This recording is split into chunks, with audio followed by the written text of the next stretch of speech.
Ito po ang inyong lingkod, Conrado Estrella III, ang kalihim ng Department of Agrarian Reform. Sama-sama natin tuklasin ang mga hakbang na tinatahak ng Department of Agrarian Reform para sa mas maunlad, makatarungan at tunay na reformang agraryo tungo sa layuning sariling lupa para sa bagong bukas na masagana.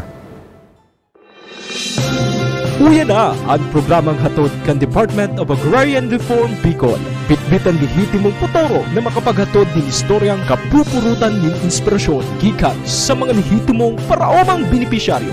Kinuno, halos sa mangiba-ibang probinsya kan rehiyon. Mag-iribahan kita, maghinanyo asin mag-antabay para sa kape asin baretang agraryo.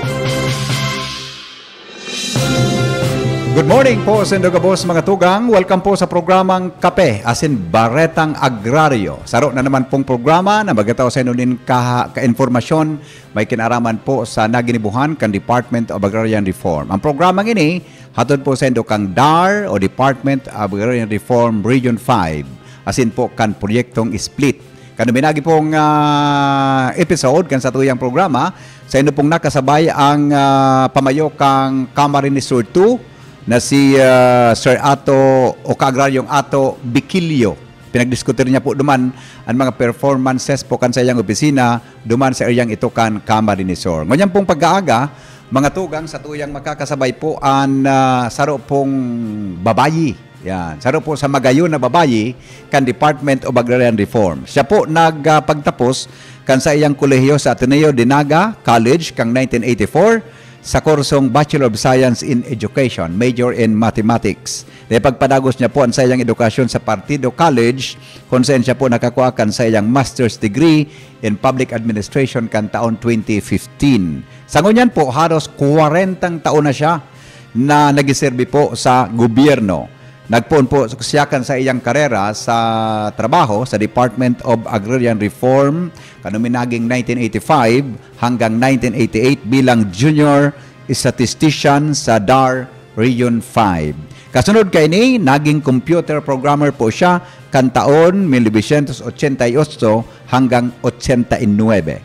Kan taon 1990, siya po naging EDP System Analyst 2 sa good na maging Information System Analyst 2 sa kaparehong taon hanggang kang 2015. Sa saya pong padagos na dedikasyon sa pagserbis sa publiko, siya po nagdesignar bilang OIC, Municipal Agrarian Reform Program Officer sa DAR Camarines Sur 2 kan taon 2015. Sagod na maging full-pledge sa taon 2018 as nagpadagos po sagod sa taon 2022. Por dahil po sa iyang padagos na sinsirong futuro para sa mga paraomang beneficiaryo, siya po naging Chief Agrarian Reform Program Officer kan taon 2022 sagod ngunyan na presente. Kan taon 2024, ini po hulit sa iyang higos sa magpadagos sa pagmakulog sa mga beneficiaryo kan departamento. Siya po man ang nadesignar na OIC Provincial Agrarian Reform Program Officer 2 para sa DAR Provincial Office kan Camarines Norte. Kung saan, paragos siyang nagiserbi sagkod sa presente. Mga kaagraryo, makakaibahan po niya tungon si Kaagraryong Odessa Cabizodo, ang OIC Provincial Agrarian Reform Officer 2 kan DAR Provincial Office kan Camarines Norte. Maray na aga po, Kaagraryong Odessa. Kaagraryong Odeng, welcome po sa programa. Maray na agaman, Kaagraryong Henry, asin maray na agaman sa gabos na naghihinanyog kaining samuyang programa ngunyan na Kape asin Baretang Agraryo. Yes, salamaton po madam. Ang satuya pong featured na ARB beneficiaries po ngunyan, iyo po si Kaagraryong Emma Bagamasbad. Tagaduman man po ini sa probinsya ng Camarines Norte. Magandang umaga po sa inyo, Kaagraryong Emma. Welcome po sa programang Kape asin Baretang Agraryo. Magandang umaga sa buong Kabikulan at sa buong aming pinanggalingang Camarines Norte. Opo, maraming salamat po. Mamaya may mga tanong po kami sa inyo. Ngayon po, Kaagraryong Oding, nung nakarang episode namin, pinaghiras po kang ibang opisina sa probinsya Kandar. Sa enda pong marhay na akomplisimiento asin mga istoryang trayumpo po kan sa endang trabaho ngunyan sa Department of Agrarian Reform. Kaagraryong Oding, pwede po pong, kaya gusto ko pong approbitsaran ngunyan aldaw, ang hapot ko po may kinaraman sa kung ano pong mga pig-orgulyo man na akumplishmento po kang DAR, Camarines Norte para sa taon 2024 po. Ang probinsya po kang DAR Camarines Norte ay kasalukuyang nakaangkla pa rin doon sa 3 major services ng Opo. DAR. Yun po ang tinatawag natin na land tenure security program Opo. o yung LTSP, kung saan ito po ang division na naatasa na magproseso ng mga titulo. Ang pangalawa pong ay yung tinatawag natin na ARBDSP or Agrarian Reform Beneficiaries Development and Sustainability Program. Ito naman po, Ka-Agraryong Henry, ang naatasa na magbigay ng mga suportang pangangailangan ng Opo. aming mga Agrarian Reform Beneficiaries at iyong aming Agrarian Justice Delivery or AGD. Yun po ang 3 major na programs ng aming ahensya. Opo. Opo. Sa imo pong opisina, katakod kan mga programang inikan DAR, as in an accomplishmento kan sa inyong opisina di probinsya, paano po nindo na mamantinir na marhay ang koneksyon sa gabos na sektor kan sa inyong opisina, ulog na po magin sa inyong mga municipal offices? Ka-Agraryong Uding. Ito pong pangduwa na hapot mo kung paano ko na mamantinir, namamantinir ang garo connection kang mga opisina. Opo. Ang samuya po na opisina naniniwala po sa pagtutulungan. Okay. Ang samuya pong pundasyon ang pagtutulungan. Kaya po nung nakaraan taon, Opo. nung 2024, sa ilalim po ng LTSP, meron po kaming proyektong project split. Okay. Yun po ang tinatawag natin na support of parcelization of land holdings support of parcelization for individual land titling. Oho. Ito po ay isang programa ni Pangulong Marcos kung saan naglalayon na yung mga naibigay po namin na collective CLOA o tinatawag natin na mga mother titles Opo. ay magawa na po ng individual na titulo para sa ating mga magsasaka para masiguro na po ang seguridad Opo. ng kanilang pagmamay-ari sa lupa. Ayun. Opo. Naging matagumpay din po nung taon 2024 ang Opo. pag-distribute ng aming mga individual land titles. Opo. Ito po ay ginanap noong June 7, 2024 sa Camarines Sur, kung saan ang ating sa pamumuno po ng ating mahal na presidente, tayo po ay nakapamigay ng 237 na titles Opo. na may lawak po na 414 hectares sa 228 na agrarian reform beneficiaries. Yun po ay naganap nung June, Opo. pero sa kabuoang taon ng 2024, ang total po na naipamahagi na titulo ng probinsya ng Camarines Norte ay 322 titles. Kasama na po dito, Ka-Agraryong Henry, yung mga regular titles pa. Ito Opo. po yung mga hindi na dumaan sa collective CLOA na may lawak din na 564 hectares sa 311 na magsasaka. So yun po. And ang isa rin pong matagumpay na accomplishment or triumpo ng aming probinsya ay yung pag-distribute din namin ng mga cockroom. Yun Opo. po yung tinatawag natin na Certificate of Condemnation with Release of Mortgage. Base po ito doon sa Republic Act 11953 Oho. na tinatawag namin New Agrarian Reform Emancipation Act. Opo. Nangyari po ito noong December 2024 na pinangungunahan ng aming dating Undersecretary for Support Services, si Yusek Niña Taduran, na isa po rin siyang Bicolana. Yes. Okay. Opo. Nakapagpamigay po kami ng 1,606 na cockroom na may katumbas na 48 million na pagkakautang ng ating mga agrarian reform beneficiaries sa Land Bank of the Philippines sa 1,561 na ARBs. Opo. May lawak din po ito na 3,240 hectares. Yes. Yes. Doon naman po sa sinasabi namin na support services, na ito po yung nagbibigay ng mga suporta, tulong sa mga aming magsasaka. Nagbibigay din po kami dito ng mga kagamitang pang-agraryo kung saan pwede silang tumulong para madagdagan ang kanilang ani. Ano po, nagbibigay din po kami ng access sa credit. Yeah. Access sa credit, as in, meron din po kaming mga pagsasanay sa aming mga magsasaka para madagdagan ang kanilang mga kaalaman. Sa katunayan po, nung taon 2024, nagkaroon po kami ng 1,000 ARBs na nagkaroon ng access sa credit at microfinance services.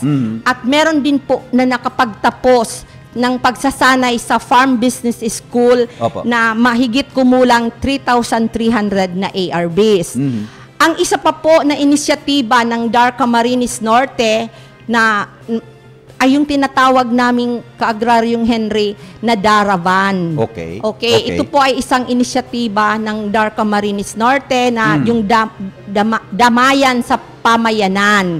Kung saan parang isa po itong outreach program na kung saan po sa pamunuan ng DAR kasama ang ibang aming mga line agencies, gagaya po ng TESDA, DOLE, at Municipal Agriculture Office. Nagbibisita po kami sa malalayong barangay ng Camarines Norte para magkaroon po ng talakayan at maisangguni ng aming mga ARBs kung ano ang kanilang mga problema.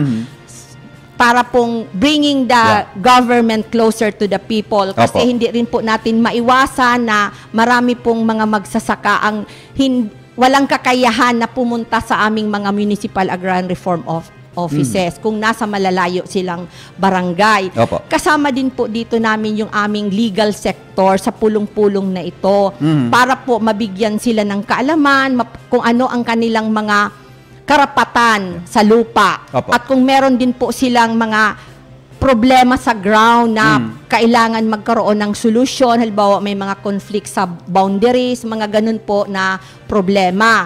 Sa katunayan po, 4 na munisipyo ang napuntahan ng aming mga empleyado. Ito po ay mga malalayong munisipyo, Santa Elena, Kapalonga, Basod, at Jose Panganiban. Nakapagbigay po kami ng kaalaman sa 707 na ARBs. And yan po ang masasabi ko na triumpo na ipamigay at naitulong namin sa aming mga magsasaka sa Camarines Norte. Okay. Ma'am, Ka-Agraryong Oding, siguro ngunyan, katakod po kang liwat kan sa inyong marahay na plano as in inisyatiba para po sa tuyang mga ARBs. Ano po ang pigilao manindo sa senda? As in, para po sa mga dai pa nakakareceive sa ng individual na titulo, ano po ang satuyang may tataong mensahe para po sa enda? Ang matatao ko pong mensahe duman sa dai pa nakakapot kan sa indang titulo na naghahalat pa rin po na sana kung nakapaghintay sinda ng konting tiyaga pa rin po dahil ang aming opisina ay nagtatrabaho at walang humpas na kumbaga sige-sige po ang aming trabaho para mapadali ang proseso sa paggawa ng mga e-titles. Kasi yung paggawa po kasi ng mga e-titles, magkakandak pa po kami ng survey. Kasi ibig sabihin kung collective CLOA, wala pa po yun ng mga final survey sa mga individual na magsasaka. Doon naman po sa mga nakaresibinan, natanggap na nila ang kanilang mga titulo, ang mensahe ko po sa kanila ay sana, or ang aming tiglalaom, sana marami pa kaming mapakinggan na mga success stories. Kasi syempre po, yung pagbibigay namin ng mga titulo sa aming mga magsasaka, dugo at pawis at puhunan dyan ng mga taga-DAR. So, the moment na nakareceive kami ng magandang story, ang tagumpay po ng aming magsasaka ay masasabi na rin namin na tagumpay na rin ng mga empleyado ng DAR. Yes, okay. Ngunyan po na taon, Kagraryong Uding, Parpo Uding, ano po ang nagpapadagos panglakdang kan DAR, Camarines Norte, urog na po itong proyektong split? Sa ngunyan po na taon, ang masasabi ko po doon sa project split namin ay malaki po ang target namin ngayon na taon. Ano po, sa regular at sa project split po, ang amin pong target ay almost more or less 2,200 na titles na may lawak na 4,700 na ektaryang lupa para po sa 2,162 na ARBs. Masyado pong malaki ang target na ito, pero ito po ay nangangahulugan ng mas marami kaming magsasaka na mabibigyan ng titulo. Ito po ang aming, kumbaga, pangarap na sana mapadali at mapabilis at maipamigay na ang mga titulong hinihintay ng mga magsasaka. Yun. Alright. Thank you po, Kagraryong Uding. Ang satuya po, mga tugang na OIC Provincial Agrarian Reform Officer 2 sa DAR, Camarines Norte. Saro po sa mga beneficiaries o beneficiary, ngunyan pong aga, mga kasabay niya itong ngunyan na pagkaaga, mga tugang si Kaagraryong Emma Bagamasmad. Ano? Saro po siyang 59 years old. Magandang umagang muli sa inyo, Kaagraryong Emma. Magandang umaga din po, Kaagraryong Henry. Opo. Pwede bang mai-share mo sa amin, may pakilala mo po sa mga taga-subaybay natin, ang inyong sarili para po makilala tayo ng ating mga kaagraryo na nakakikinig po sa araw na ito. Ako po si Emma Bagamasbad, 59 years old. Naninirahan po ako sa Purok 5, Barangay Dagit, Labo, Camarines Norte. At may 7 anak po at may asawa din po. Yes, opo. Kasal po kay Joel Bagamasbad. Iyon, opo. Ngayon po, Kaagraryong Emma, itanong ko lang, kailan niyo po ba natanggap ang inyong sariling titulo ng lupa at ilan po ang sukat nito? Natanggap ko po ang titulo ng aking lupa noong June 7, 2024 at may sukat po na 1.2 hectares. Okay. Pwede niyo bang maikwento sa amin kung gaano po katagal bago po ninyo nahagkan ang naturang titulo, Kaagraryong Emma? At paano po ito nakapagbigay ng seguridad at oportunidad para po sa iyo at ng iyong pamilya? Mahigit pong 1 dekada ang hinintay ko para matanggap ang naturang aking titulo. Opo. At nakatulong po ito sa aking pag-aaral ng mga anak at sa akin pong pamilya. Opo. Ganun pa man po na ang aking asawa ay wala sa amin at nasa kanyang pagtatrabaho. Yan, okay. Gusto ko lang nabigyang din yun, Kaagraryong Emma, kasi po sa pamagitan ng pagsasaka, paano ba nito na tulungan ang inyong pang-araw-araw na pamumuhay, lalo na po para sa iyong sariling pamilya? Ay nakakatulong din po una-una yung aming kita sa nyug at sa pagtatanim po ng mga sari-sari, ng kamuti, ng mga saging at kamuting kahoy, mga gulay po. At ibinibenta po namin ito sa oras na kami ay nagigipit. Opo. Bukod po sa nabanggit mong niyog, saging o ano pang produkto yan, pwede bang i-share mo sa isabihin mo sa ating mga taga-pakinig at nanood ngayon, ano pa ang ibang mga proyekto, ano pa ang ibang mga produkto na naani po ninyo sa pamagitan ng pagsasaka at pagtatanim? Ang amin pong mga produkto ay sa paghahayupan po. Nag-aalaga po kami ng mga manok, baboy, may kambing po, at may kalabaw din po. Opo. Aside, apera ho sa bagay na yan, maliban po sa pagsasaka at yung nabanggit po ninyo, meron po ba kayong iba pang pinagkakakitaan o napagkakakitaan bilang beneficiaryo ng DAR? Meron po. Ako po ay walang tigil sa paggagawa ng mga paninda para makatulong din sa kikitain namin sa pang-araw-araw na mga pangailangan ng aking mga eskwela at may trabaho din po ang aking asawa sa fish pond na nakakatulong sa amin at yung mga anak ko rin po ay tumutulong din. Ayun, okay. Siyempre po, bago po ninyo natanggap ang mga magagandang tagumpay na yan, na malamang alam naman natin lahat na nandyan palagi ang mga balakid, bago natin nakamit po ang tagumpay. Para po sa inyo, Ka-Agraryong Emma, ano-ano po ang mga pinakamabigat na problema na inyo pong napagdaanan, lalo na po sa larangan ng pagsasaka, at syempre paano po nyo ito nalagpasan? Una pong mabigat kong pinagdaanan ay pagka po bumabagyo ay nayan po ang hirap namin at dinadaanan kami ng baha. Ganon din po, yung anak ko po ay nagkasakit. Na confined po yun sa ospital, sa General Hospital sa Maynila. 3 buwan po kaming nakatira po sa ospital. Ay sa awa po ng Diyos ay nalagpasan din po namin yun. Ayun, okay. Siyempre po, nandito ka rin naman sa ating programa, Ka-Agraryong Emma. Siguro po, ano ang mga payo na nais nyong ipaabot sa mga tao? Lalo na po yung mga kabataang gustong pasukin ang larangan ng pagsasaka. Ipinapayo ko po sa mga kabataan na huwag matakot pasukin ang sakahan at kagaya ko rin sa namamamilya ay pasukin ninyo ang sakahan at dyan ay tagumpay kayo. Ayun, maganda pong sinabi ninyo kasi ngayon ang kabataan talaga medyo, sabi nga, hindi nalalab masyado ang pagsasaka. Diba? Pero kayo, marami pala ang naitulong sa inyo ng programa ng Department of Agrarian Reform. Okay, balikan ko po si Parpo Udeng. Yan, balikan ko si Parpo Udeng. Parpo, Ka-Agraryong Udeng, ano po ang mga lakdang asin programa na sa indong pinag-implementar? Siring na sa mga problema na pinagkakahampangkan sa ng ARBs, urog na po kan kung may bagyo, as kung igwa ngayon mga kalamidad siring po sa baha.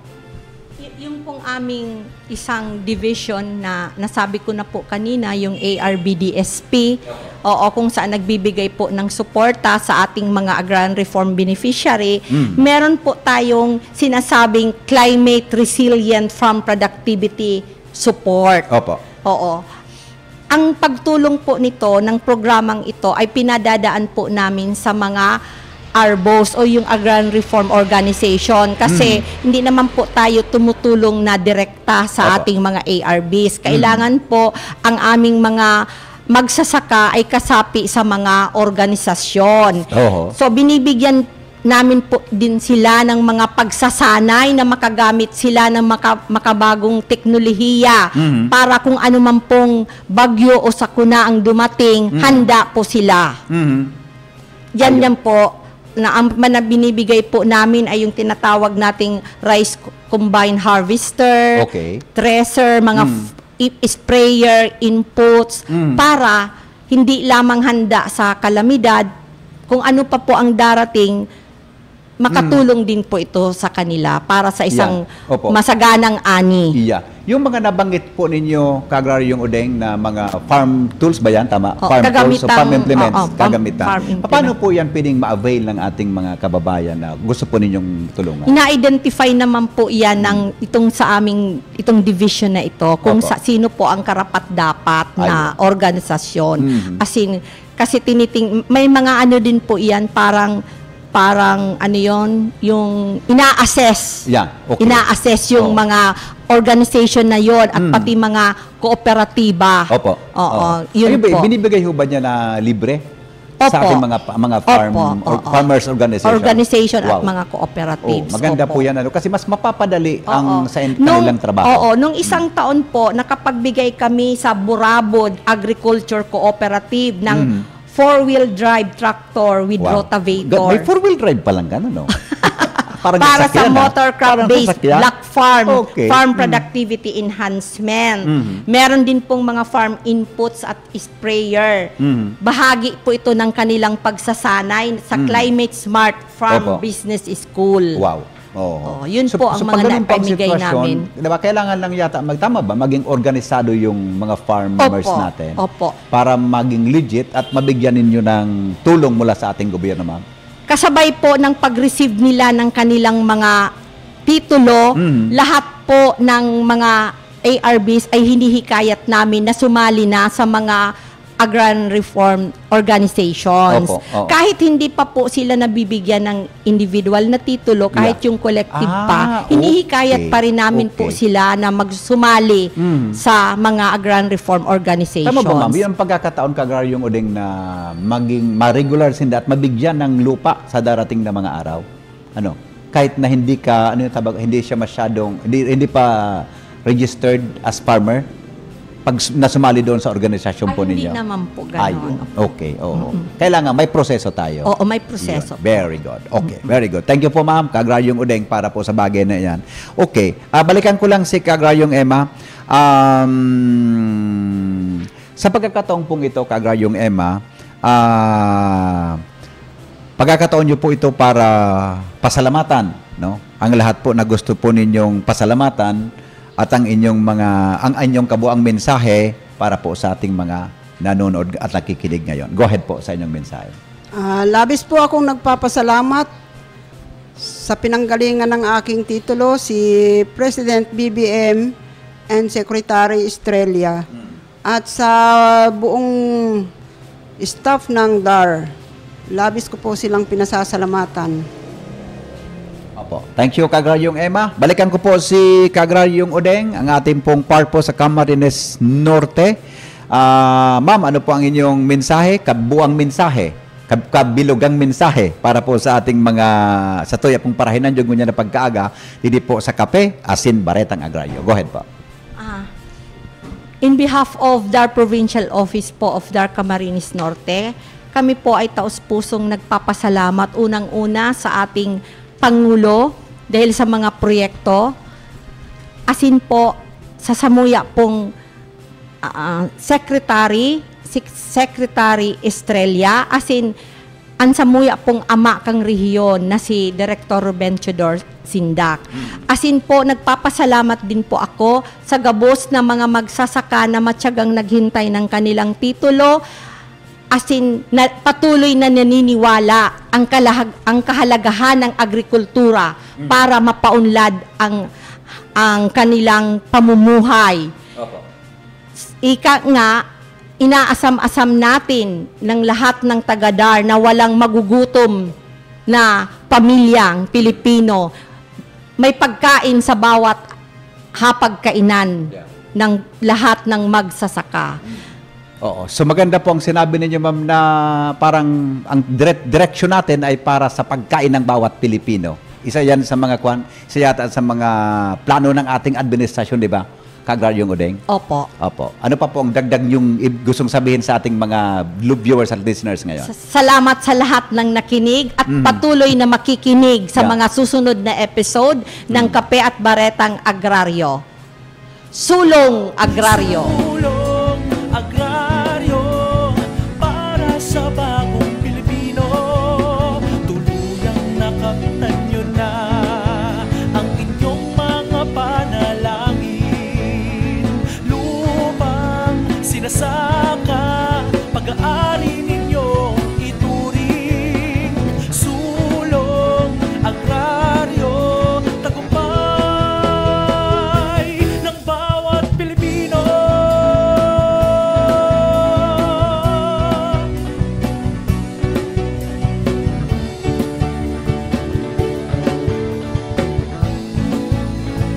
Salamat po, mga kaibigan. Kagraryong Udeng, ang ating Provincial Agrarian Reform Program Officer 2, DAR Camarines Norte, Odessa Cabizodo. And then, ang satuya pong feature beneficiary ngunyan, yun po si Emma Bagamasbad.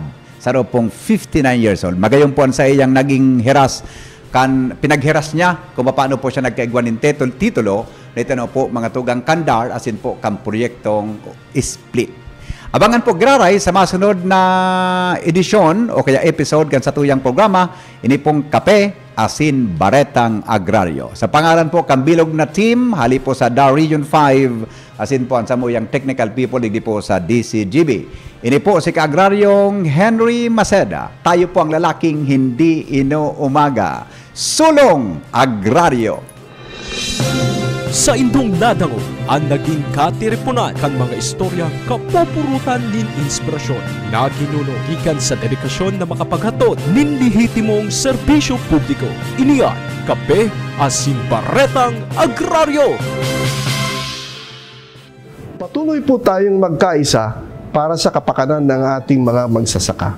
Hanggang sa susunod, muli natin tuklasin ang mga hakbang para sa maunlad, makatarungan at tunay na reformang agraryo tungo sa layuning sariling lupa para sa bagong bukas na masagana. Magtiwala po tayo sa ating mahal na Panginoon. Salamat po sa inyong pagsuporta.